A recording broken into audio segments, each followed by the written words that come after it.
ಉಪನಾಯಕರು ನಾಯಕರು ಯಾರು? ನೀವು ನಾಯಕರಲ್ಲ, ಇನ್ನೊಬ್ರು ನಾಯಕರಲ್ಲ. ಸಣ್ಣ ಸಣ್ಣ ವಿಚಾರದ ಬೇರೆ ಬೇರೆ ಅಶೋಕ್ ಅವರೇ ಸಭಾ ನಾಯಕರು ನಾನೇ ಆದ್ರೂ ಕೂಡ ನೀವು ಮಾತಾಡೋದ್ರಿಂದ ಅವ್ರು ಮಾತಾಡ್ತಾರೆ. ನೀವೇನು ನೀವು ನೋಡ್ರಿ, ಎಲ್ಲರೂ ಕೂಡ ಗೌರವಯುತವಾಗಿ ನಡ್ಕೋಬೇಕು. ಮಾನ್ಯ ಅಧ್ಯಕ್ಷರೇ, ಎಲ್ಲರೂ ಕೂಡ ಗೌರವಯುತವಾಗಿ ನಡ್ಕೋಬೇಕು. ಅವ್ರು ಮಂಡಿಸ್ತಕ್ಕಂಥ ವಿಚಾರಗಳನ್ನ ಮಂಡಿಸ್ಲಿ, ನಾವು ಅದಕ್ಕೆ ಉತ್ತರ ಕೊಡ್ಲಿಕ್ಕೆ ತಯಾರಾಗಿದ್ದೀವಿ. ಏನು ಉತ್ತರ ಕೊಡ್ಬೇಕು? ಅದಕ್ಕೆ ಮಧ್ಯದಲ್ಲಿ ಎಲ್ಲರೂ ಎದ್ಬಿಟ್ರೆ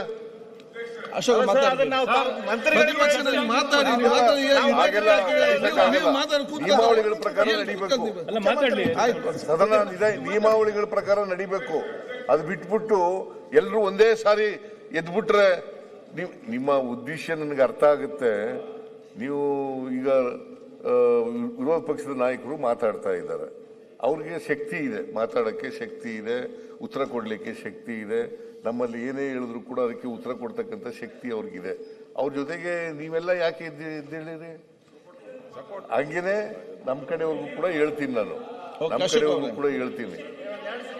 ಪ್ರತಿಪಕ್ಷ ನಾಯಕರೇ, ಅಧ್ಯಕ್ಷ, ಈಗ ನೀವು ನಾನು ಸಾಮಾನ್ಯವಾಗಿ ಮಧ್ಯದಲ್ಲಿ ಎದ್ದೇಳಲ್ಲ.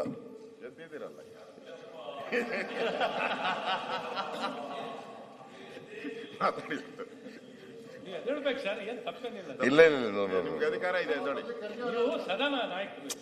ಸದನ ನಾಯಕರು ನಿಜ. ಆದರೂ ಕೂಡ ವಿರೋಧ ಪಕ್ಷದ ನಾಯಕರು ಮಾತಾಡುವಾಗ ಮಧ್ಯೆ ಹೇಳಿ ಅವರನ್ನು ದಾರಿ ತಪ್ಪಿಸ್ತಕ್ಕಂಥ ಕೆಲಸವನ್ನು ನಾನು ಯಾವತ್ತೂ ಮಾಡಲ್ಲ. ದಾರಿ ತಪ್ಪಿಸ್ತಕ್ಕಂಥ ಕೆಲಸ ಮಾಡಲ್ಲ, ಮಾಡಲೂಬಾರದು. ಆಯ್ತು, ಅವ್ರು ಏನ್ ಮಾತಾಡ್ತಾರೆ ಮಾತಾಡಿ, ಅದಕ್ಕೆ ಉತ್ತರ ಕೊಡ್ಲಿಕ್ಕೆ ಸರ್ಕಾರ ತಯಾರಾಗಿದೆ, ಉತ್ತರ ಕೊಡ್ತದೆ.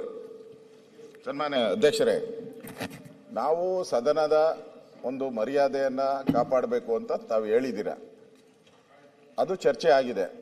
ಈಗ ನಾನು ಅದನ್ನೇ ಪ್ರಸ್ತಾವ ಮಾಡಿದ್ದು, ಮಾಧ್ಯಮದೆಲ್ಲ ಎಲ್ಲ ಬಂದ್ಬಿಟ್ಟಿದೆಯಲ್ಲ, ಇದಕ್ಕೆ ಹೆಂಗೆ ಇದಕ್ಕೆ ಒಂದು ಅಂತ್ಯ ಕೊಡ್ತೀರಾ? ಇದಕ್ಕೆ ಬಂದಿರೋದಕ್ಕೆ ಈಗ ಬಂದಿರೋದು ಮೇಲೆ ಅವ್ರ ಮೇಲೆ ಏನೋ ಕ್ರಮ ನಾವು ಮಾಡೋಕ್ಕಾಗಲ್ಲ. ಯಾಕಂದ್ರೆ ನಾವು ಮಾತಾಡಿರೋದೇ ಅವ್ರು ಹೇಳಿರೋದು. ಈಗ ಬಂದ್ಬಿಟ್ಟಿದೆ ರಾಜ್ಯಪಾಲರಿಗೆ ಸ್ಪಷ್ಟವಾಗಿ, ಇಡೀ ರಾಜ್ಯದಲ್ಲಿ ಎಲ್ಲ ಪತ್ರಿಕೆ ಹೋಗಿದೆ, ಮನೆ ಮನೆಗೂ ತಲುಪಿದೆ, ಅವಮಾನ ಆಗಿದೆ. ಅದಕ್ಕೆ ನಾನು ಲಾ ಮಿನಿಸ್ಟ್ರಿಗೆ ನಾನು ಹೇಳಿದೆ, ನೀವೇ ಫಸ್ಟ್ ಅಪರಾಧಿ ಅಂತ ಮೊನ್ನೆನೂ ಹೇಳಿದೆ, ನಾನು ಸಿಕ್ಕಿದಾಗೂ ಹೇಳಿದ್ದೀನಿ, ಓಡಿ ಹೋದವರು ಅಂತ ಹೇಳಿದ್ದಾರೆ. ಆಮೇಲೆ ನಾನು ಸಮರ್ಥನೆ ಮಾಡಿದ್ದೀನಿ ಅಂತ. ದಯವಿಟ್ಟು ನಾವು ವಿಡಿಯೋ ಆನ್ ಮಾಡಿ ಇವಾಗ ತಾವು ರೆಕಾರ್ಡ್ ಇದೆ, ಪೂರ್ತಿ ರೆಕಾರ್ಡ್ ಇದೆ, ಇಲ್ಲಿಂದ ಹೋಗಿರೋದು. ಅವ್ರ ವಯಸ್ಸು ಓಡೋತಾರ, ಅವ್ರಿಗೆ 80 ಮೇಲೆ ಆಗಿದೆ, 80 ಮೇಲೆ ಆಗಿದೆ, ಓಡೋ ವಯಸ್ಸು ಅವ್ರದ್ದು, ಓಡಿ ಹೋದವರು ಅಂತ ಹೇಳಿದ್ದೀರಾ. ಹಾಕಿ ವಿಡಿಯೋ ಹಾಕಿ, ಓಡೋಗಿದ್ರೆ ಹೇಳಿ ಅವರು. ಆಮೇಲೆ ಮುಖ್ಯಮಂತ್ರಿಗಳು ಹೇಳ್ತಾರೆ, ನಾನು ಹೇಳಿದೆ ಹೋಗಪ್ಪ ಎಲ್ಲ ನೋಡ್ಕೊಳ್ಳಿ ಅಂತ. ಯಾರಿಗೆ ಹೇಳಿದ್ರಿ ನೋಡ್ಗೋ ಅಂತ? ಮುಖ್ಯಮಂತ್ರಿಗಳು ಹರಿಪ್ರಸಾದ್ಗೆ ಹೇಳಿದ್ರು. ಹೋಗಿ ಬೆರಳು ತೋರಿಸಿ ಏಯ್ ಅಂತ ಹೇಳ್ತಾ ಇರೋದು ರೆಕಾರ್ಡಲ್ಲಿ ಇದೆ, ನಮ್ಮ ಹತ್ರ ತೋರಿಸ್ತಾ ಇರೋದು ಇದೆ. ಶರತ್ ಅವರು ಎಲ್ಲ ಶರತ್ ಹೋಗಿ ತಡೆ ಮಾಡಿರೋದಿದೆ, ರವಿ ಅವ್ರು ತಡೆ ಮಾಡಿರೋದಿದೆ, ಶರತ್ ಬಚ್ಚೇಗೌಡರು ತಡೆ ಮಾಡಿರೋದಿದೆ, ರೆಕಾರ್ಡ್ ಅಲ್ಲಿದೆ. ಬೆಳಗ್ಗೆನೂ ನಾನು ನೋಡಿ ಬಂದಿದ್ದೀನಿ. ಯಾರು ಹೇಳ್ಕೊಟ್ರ? ಹಂಗಾರೆ ಮುಖ್ಯಮಂತ್ರಿಗಳು ಹೇಳಿದ್ರಲ್ಲ ಹೋಗಿ ನೋಡ್ಕೊಳ್ರಿ ಅಂತ, ಇವ್ರಿಗೆಲ್ಲ ನೋಡ್ಕೊಳ್ರಿ ಅಂತ ಹೇಳ್ಕೊಟ್ರ? ಈಗ ಹರಿಪ್ರಸಾದ್ ಬಟ್ಟೆ ಹರ್ಕೊಂಬಿಟ್ರು, ನೀವು ಆಕ್ಷನ್ ಇಲ್ಲ. ನೀವು ಇವ್ರ ಬಟ್ಟೆ ಹರ್ಕೊಂಡವ್ರಿಗೆ ವಿಧಾನಸಭೆಯಲ್ಲಿ ಆಕ್ಷನ್ ಏನ್ ಮಾಡ್ಬೇಕಲ್ಲ? ನೀವೇನ್ ಮಾಡಿದೀರಾ ಆಕ್ಷನ್? ಒಬ್ಬ ಸದಸ್ಯನಿಗೆ ಬಟ್ಟೆ ಹರಿದೋದ್ರೆ ನೀವು ಅವ್ರನ್ನ ಪ್ರೊಟೆಕ್ಷನ್ ಏನ್ ಮಾಡಿದೀರಾ? ಅವ್ರು ಹೇಳ್ತಾ ಇದಾರೆ ಬಿಜೆಪಿ ಅವರು ಹರಿದು ಹಾಕಿದ್ರು ಅಂತ. ವಿಡಿಯೋ ತರಿಸಿ ನೋಡಿ ಬಿಜೆಪಿ ಅವರು ಯಾರಿದ್ದಾರೆ ಅಂತ, ಒಬ್ಬರನ್ನ ತೋರಿಸಿ ಅಲ್ಲಿ. ಒಬ್ರು ನಾವ್ಯಾರು ಒಬ್ಬರನ್ನು ಸೀಟ್ ಬಿಟ್ಟವರು ಹೋಗಿಲ್ಲ, ನಾವ್ಯಾರನ್ನು ಹರಿದವ್ರು ಯಾರು? ಇವಾಗ ಇಷ್ಟೆಲ್ಲ ಅನಾಹುತ ಆಗಿದ್ರು ಕೂಡ ಪದೇ ಲಾ ಮಿನಿಸ್ಟರ್ ಅವರು, ಮುಖ್ಯಮಂತ್ರಿ ನಾವೇನು ಅಗೌರವ ಮಾಡಿಲ್ಲ ಅಂತ ಹೇಳ್ತಾರೆ. ಇದು ಸರಿನಾ? ಇದು ಅಗೌರವ ಆಗಿರೋದು ಎಲ್ಲ ಪತ್ರಿಕೆಯಲ್ಲಿ ಜಗಜ್ಜಾಹಿರಾತ ಆಗ್ಬಿಟ್ಟಿದೆ. ಗೌರವ ಅಂದ್ರೆ ಏನು? ರಾಜ್ಯಪಾಲರಿಗೆ ಗೌರವ ಅಂತ ಹೇಳೋದು. ಮತ್ತೆ ಪನ್ನಣ್ಣ ಅವರು ಮುಖ್ಯಮಂತ್ರಿಗಳು ಇರಲಿಲ್ಲ ನಾನು ಓದ್ಬೇಕಾದ್ರೆ. ಪನ್ನಣ್ಣ ಅವ್ರು ಏನ್ ಮಾತಾಡಿದ್ದಾರೆ?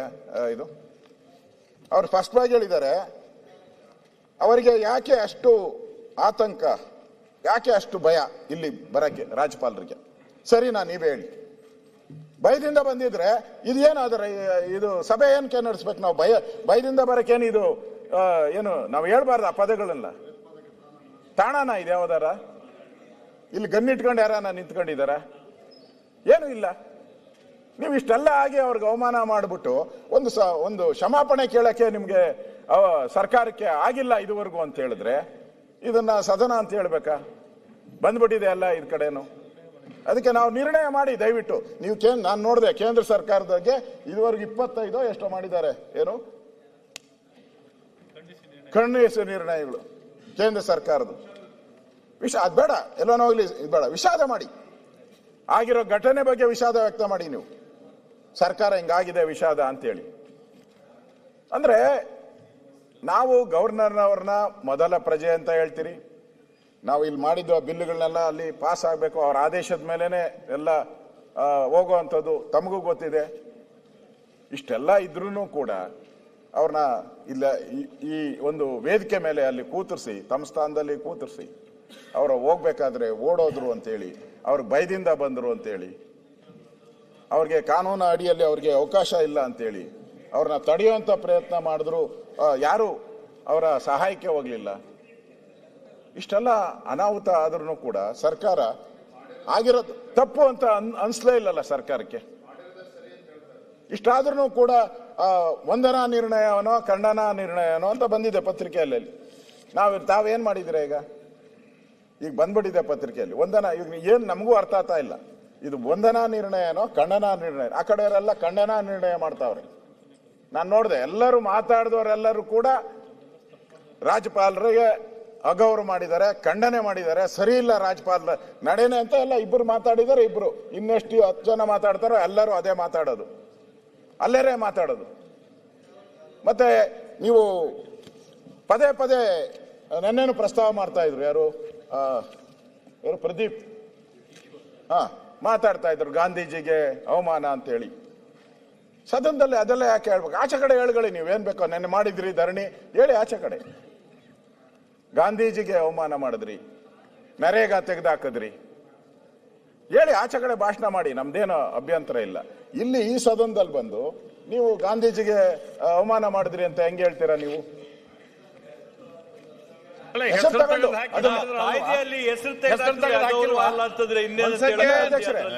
ಇವರು ಗಾಂಧೀಜಿಗೆ ಪರಮ ಭಕ್ತರು ಅಂತ ಹೇಳೋದಾದ್ರೆ, ಯೋಜನೆಯಲ್ಲಿ ಹೆಸರು ಯಾಕೆ ಕೈ ಬಿಟ್ರು?